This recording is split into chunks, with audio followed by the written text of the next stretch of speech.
Foreign Affairs at the time and still now has been dealing with many issues around the world, and I, have total trust in my diplomats. But can we do better? Of course, and that's what we're doing every day. I am very worried that the entire conversation around foreign interference in parliamentarians is being transformed into a kangaroo court with very little regard for the process of understanding how we assess intelligence, especially given its rapidly evolving nature. That was Foreign Affairs Minister Mélanie Joly and former Public Safety Minister Marco Mendicino with the public inquiry into foreign interference. Now, the latest phase of the inquiry has been looking at the flow of intelligence and how that can be improved. Well, we did hear from national security advisors, both past and present this week. We also had testimony from a number of government ministers. All of this ahead of the Prime Minister, Justin Trudeau, who's returning to take the stand next week. So how high are the stakes for Trudeau and his government? Let's bring back the front bench. Sabrina Grover, Melanie Paradis, Gurritan Singh, and Rachel Aiello. Rachel, in advance of Thanksgiving, why don't you set the table for us on the stakes that the Prime Minister has as he's heading to the Commission next week? I would be delighted to. So next week, starting on Tuesday, there's going to be a series of officials from the Prime Minister's office and Minister LeBlanc, and then the Prime Minister is going to be back in the hot seat next Wednesday. So I'll be curious to watch, Mike, where he's going with his testimony, what questions he's asked, because he has already spoke to kind of the who knew what when part of this inquiry. If this is going to be him more talking about what we're doing to make things better, it might be less headline grabbing. I think the second phase of the inquiry generally has been a bit less newsy than the first, but it is a break week next week. The House of Commons isn't sitting, so I think fair to assume there's going to be more journalist eyes on what's going on next week. Yeah, not super newsy, Sabrina, but also interesting in that we heard from Mélanie Joly that it took a year for her to get a briefing on foreign interference. We also heard from a number of other ministers and the flow of intelligence. How important is that in the Prime Minister's testimony in terms of what he sees and when he sees it? I mean, I think there's no doubt that, as this inquiry has revealed over the last 6 months and prior to that over the last, year and a half, that there were some gaps in the way intelligence was flowing from the department into the political side of government. And I think that those gaps have been identified and in many cases have been resolved. We know that Mélanie Joly now receives foreign interference briefings, I think, twice a week or much more regularly than she had in the past. And so those gaps have closed, and I think that it's important that we've seen the government make moves based on the reports out of this inquiry, as well as NSICOP, and they have tried to ensure that they are fully informed on the political side.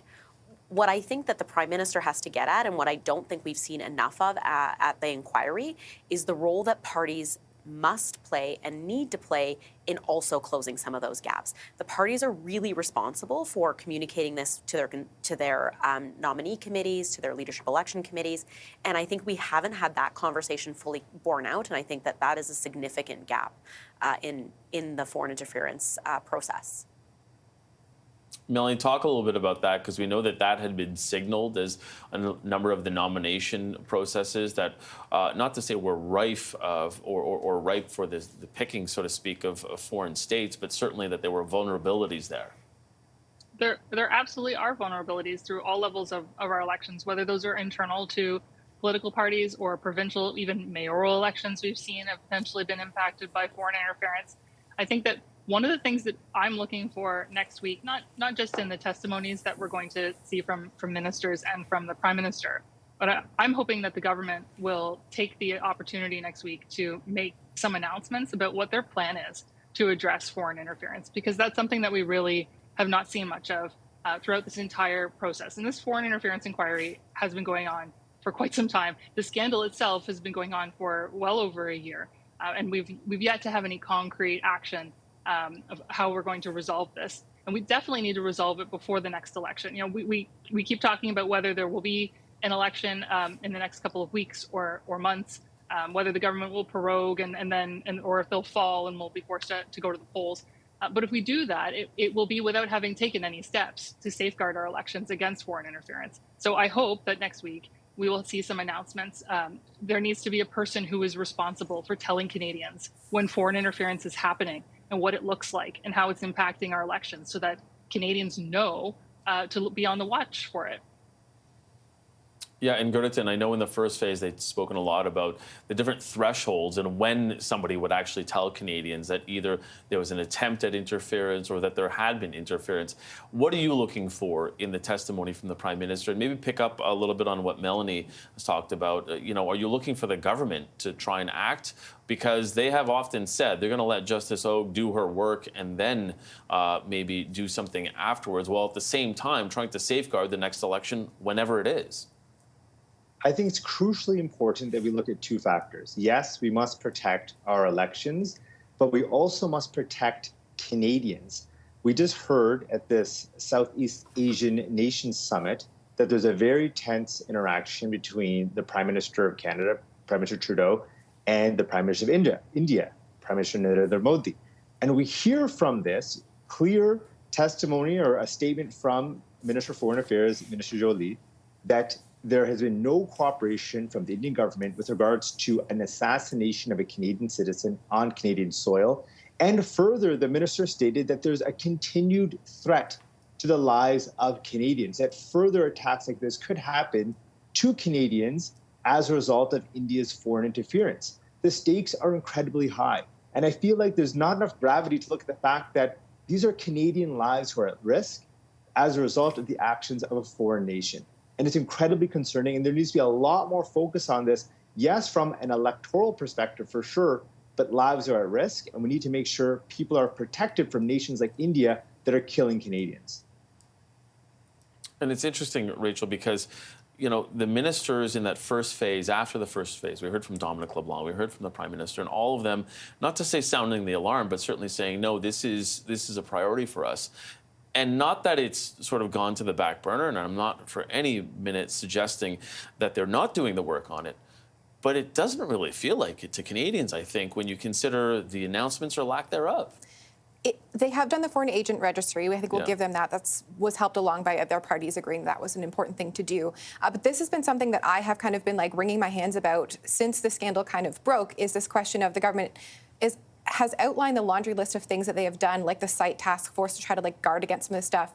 But it doesn't seem like there is much more to come. And how many more studies, how many more days of testimony, witness, we know what the issue is, we know what the gaps are, and it does feel like there is a lack of urgency to try to shore up things further. And it's a bit frustrating that we're just continuing to rehash past history, because now the 2019 and 2021 elections that were at the center of this are way in the rear view, and we are coming up real fast to the next one. And to Mel's point, I'm not sure what more protections are going to be there next time, and that is concerning. Yeah, and all of this comes, Sabrina, as we had that NSICOP report from the National Security and Intelligence Committee of Parliamentarians that had said, had made suggestions that there were parliamentarians who had wittingly or unwittingly been helping foreign states with some foreign interference. It was interesting because I was watching the commission this week, and you had Nathalie Drouin, who's the National Security Advisor to the Prime Minister, essentially couch that report a little bit and sort of say, well, look, the read that I had on it was not really their read, and she pushed back against an assertion that there are traitors in Parliament, that there are presently traitors in Parliament. Do you think that the security apparatus has, been properly under the microscope at this, and that it has been helpful for the Canadians to understand what is and isn't intelligence and how that flows within government? I mean, certainly I think that there is, the finger pointing that comes out of the NSICOP report and what Marco Mendicino referred to as a kangaroo court is not going to be helpful, right? And I think it ends up making people feel uncomfortable, people feel under threat, and not have the due process that's allowed to them or fair to them for what might be in this report. And I think that that's what National Security Advisor was trying to get at when she made her remarks on this NSICOP report. I think there is an opportunity, as Gretchen has pointed out, that we do need to tighten some of these security apparatuses, but I think the government has shown that they are working towards that. They've taken steps towards India immediately.